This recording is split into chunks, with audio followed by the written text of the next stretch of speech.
이제 우리는 성도가 주식과 가상화폐를 해야 하는가 말아야 하는가를 놓고 고민할 것이 아니라 자신의 모든 경제활동이 주인 되신 하나님을 기억하고 있는지, 또 염려와 불안, 걱정으로 하고 있는 것은 아닌지 말씀 앞에서 점검해야 할 것입니다.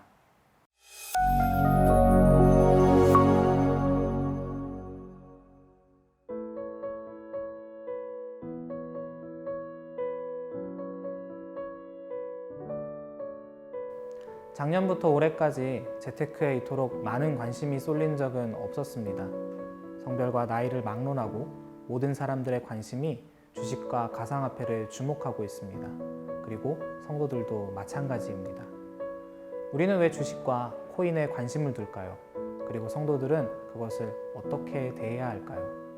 주식과 코인에 관심을 두는 가장 큰 이유는 오늘날 근로소득으로는 살아갈 수 없는 시대가 되었다고 느끼기 때문입니다. 지난날 기성세대가 살아온 시대처럼 열심히 일을 해서 돈을 모으고 집을 사고 자녀들을 교육하고 노후를 준비하는 것이 오늘날에는 불가능하게 되었습니다. 더욱이 너나 할 것 없이 선택해왔던 직장에서 은퇴하고 자영업을 시작한다는 방법은 코로나 시대와 포스트 코로나에서는 통하지 않는다는 것을 절감하게 되었습니다. 그래서 사람들은 살아가기 위해 불확실한 미래를 준비하기 위해 근로소득 외에 다른 방법을 찾아야만 했습니다. 그 방법이 지금의 주식과 가상화폐에 대한 관심으로 이어졌습니다. 그렇게 많은 사람들이 근로소득 외에 주식과 코인에 관심을 둘 때 여기저기서 돈 벌었다는 사람들의 기사와 이야기가 나오기 시작합니다. 그리고 이제 주식과 가상화폐에 대한 인식은 선택적 투자가 아니라 하지 않으면 오히려 손해라고 생각되기에 이르릅니다. 나와 같은 근로소득을 받지만 누군가는 남는 자본을 주식과 가상화폐에 투자해서 큰 소득을 올렸다는 이야기를 듣고 또 과거보다 주식과 코인을 시작하기에 적합한 시대적 환경들이 주식과 코인을 하지 않던 사람들이 시대에 뒤처지고 오히려 남들보다 손해를 보는 것처럼 느끼게 만들었습니다. 근로소득만으로 살아가기 어렵고 불확실한 미래에 대해 불안함을 느끼게 되는 것은 성도들도 마찬가지입니다. 그렇다면 성도는 주식과 가상화폐를 어떻게 생각해야 할까요? 먼저 투자가 비성경적인 것은 아닙니다. 누가복음 19장에는 예수님께서 천국이 임하는 것에 대해 이야기하시는 장면이 등장합니다. 이때 예수님께서는 왕위를 받기 위해 떠나는 귀인에 대한 이야기를 비유로 들려주셨습니다. 우리가 잘 아는 열무나 이야기입니다. 귀인은 집을 나서며 10명의 종들에게 각각 하나의 문화를 맡기며 장사를 하라는 말을 하고는 떠나게 됩니다. 훗날 귀인이 돌아와 종들에게 맡긴 문화를 확인할 때 각각의 종들은 자신의 능력껏 받은 것보다 더 많은 문화를 남겼지만 마지막 한 종은 받은 그때 수건에 고이 싸서 주인이 돌아올 때까지 그대로 두었다고 고백합니다. 이때 귀인은 그 종을 향해 책망하면서 이렇게 답을 합니다. 그러면 어찌하여 내 돈을 은행에 맡기지 아니하였느냐? 그리하였으면 내가 와서 그 이자와 함께 그 돈을 찾았으리라 하고. 예수님의 비유는 분명 천국에 관한 가르침입니다. 그리고 이 가르침은 당시 평범한 사람들을 향한 비유였습니다. 이를 통해 알 수 있는 것은 예수님께서 당시 사람들이 이해하기 쉬운 예시로 비유를 드셨으리라는 것입니다.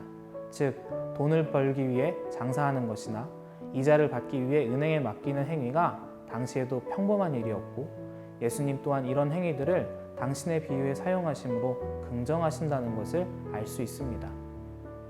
장사와 같이 근로를 통한 소득뿐 아니라 투자를 통한 이윤 창출 역시 성경이 인정하고 있음을 이 이야기를 통해 알 수 있습니다. 그렇다면 우리는 모든 투자 형태에 대해서 긍정할 수 있을까요? 예수님 당시에 주식과 코인의 개념이 있었다면 더 쉽게 대답할 수 있겠지만 그런 개념이 존재하지 않기 때문에 우리는 물질에 관한 성경의 다른 가르침을 통해 생각해 보아야만 합니다. 앞서 열문화 이야기에서 우리가 놓쳐선 안 될 중요한 개념이 하나 있습니다. 종들이 받고 또 벌었던 모든 문화가 결국은 그것을 준 귀인의 것이라는 사실입니다. 한 문화를 받은 그대로 쌓아두었던 종은 귀인의 명령에 따라 가지고 있던 한 문화마저 빼앗기게 됩니다. 또 앞서 받은 문화로 이윤을 남겼던 종들은 작은 일에 충성한 대가로 고을을 다스리는 권세를 얻게 됩니다. 즉, 종들이 받았던 문화와 또 앞으로 받게 될 상급은 전부 주인의 손에서 비롯되었다는 것을 알 수 있습니다. 여기서 우리는 성도가 이 땅에서 가져야 할 삶의 태도, 구체적으로는 물질을 대하는 태도를 알 수 있습니다. 종들이 받은 문화로 장사를 해서 이윤을 남긴 이유가 무엇일까요? 첫째, 그것이 주인의 명령이었기 때문입니다. 주인은 종들에게 경제 활동을 명령합니다. 그리고 종들이 가져온 결과물을 통해 주인의 명령에 얼마나 충성하였는지를 확인하고 그에 따른 상과 벌을 내립니다. 주인에게 중요한 것은 종들이 얼마의 이윤을 남겼는가가 아니라 그들이 주인의 명령에 얼마나 충성하였는지를 확인하는 것이었습니다. 둘째, 모든 것이 주인의 것이기 때문입니다. 종들은 주인 없을 때 열심히 노력하여 각각의 문화를 남기게 됩니다. 그리고 그 모든 문화를 주인이 돌아오는 날 다시 돌려줍니다. 이 장면에서 종들은 문화를 돌려주기를 조금도 아까워하지 않습니다. 그것은 처음부터 내 것이 아니라 주인의 것이었으며, 그래서 내 손에 있는 문화는 처음부터 맡겨진 것이라는 사실을 잘 알고 있었기 때문입니다. 처음 받은 문화와 이윤 모두 주인의 것이라는 것을 알고 있었던 충성된 종들은 주인이 돌아오는 날에 그 모든 것을 아까워하지 않고 마땅히 주인에게 드렸습니다. 종들에게 중요한 것은 내가 가진 문화가 얼마냐 보다는 주인이 나의 삶을 어떻게 평가해 주시는가에 달려 있었습니다. 성경은 성도가 돈을 버는 목적에 대해 생각하게 합니다. 우리가 투자하는 목적에 대해 고민하게 합니다. 우리가 돈을 벌고 또 삶을 이어가야 하는 이유는 그것이 하나님의 뜻이기 때문입니다. 하나님께서는 인간에게 노동에 대한 명령을 주셨습니다. 에덴 동산에서 주어진 이 명령은 세상을 관리하는 노동의 행위를 통해 이 땅에서 하나님의 나라를 전하고 또 그 나라를 아름답게 만들어갈 소명이 우리에게 주어졌음을 알려줍니다. 나아가 우리를 위해 창조 때부터 지금까지 일하고 계시는 하나님을 성도의 삶을 위한 수고를 통해 잊지 않고 기억하게 하기 위함입니다. 또 다른 이유는 우리의 모든 경제활동을 통해 물질보다 하나님을 목적하는 삶을 가르치시기 위해서입니다. 종들이 받은 문화, 벌었던 문화, 그리고 상으로 받았던 고을들까지 이 이야기에 등장하는 모든 재물은 전부 주인의 것입니다.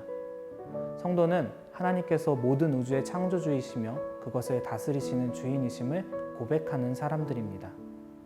하나님께서는 이 변하지 않는 진리를 성도들이 잊지 않도록 삶에서 배우고 경험하게 하셨습니다.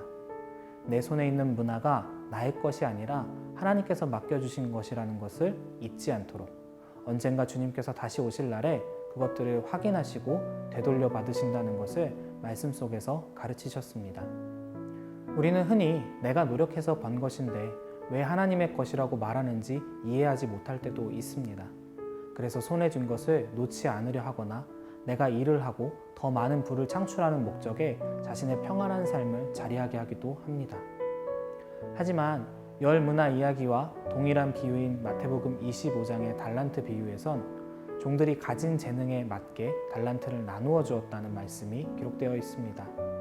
즉, 종들이 주어진 달란트를 통해 이윤을 창출할 수 있었던 각 사람의 노력과 재능 역시 하나님으로부터 비롯되었다는 것을 알 수 있습니다.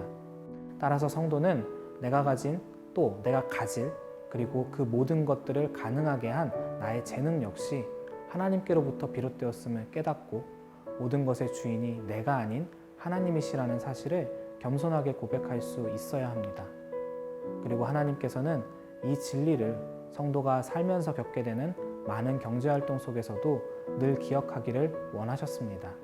주님이 다시 오실 그날까지 말이죠. 성도는 주식과 가상화폐를 어떻게 생각해야 할까요? 가장 먼저는 그것을 바라보는 우리의 관점에 대해서 고민해야 합니다. 주식과 가상화폐를 하는 목적이 하나님을 향하고 있는지 확인해야 합니다. 투자하는 행위가 잘못된 것이 아닙니다.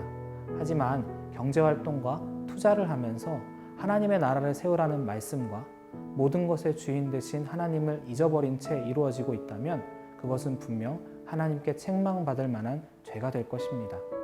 우리의 욕심을 위한 경제활동과 투자 행위가 아닌지 우리는 말씀 앞에서 스스로의 마음과 생각을 깊이 들여다보아야 할 것입니다. 주식과 가상화폐 투자 행위를 통해 나의 모든 관심과 집중이 그것에 쏠려 있다면 그것 또한 하나님이 주인이 아닌 돈이 나의 주인이 되고 있음을 증명하는 것이기도 합니다. 힘든 세상살이 때문에 불안한 마음에서 주식과 가상화폐를 하는 성도들도 있습니다.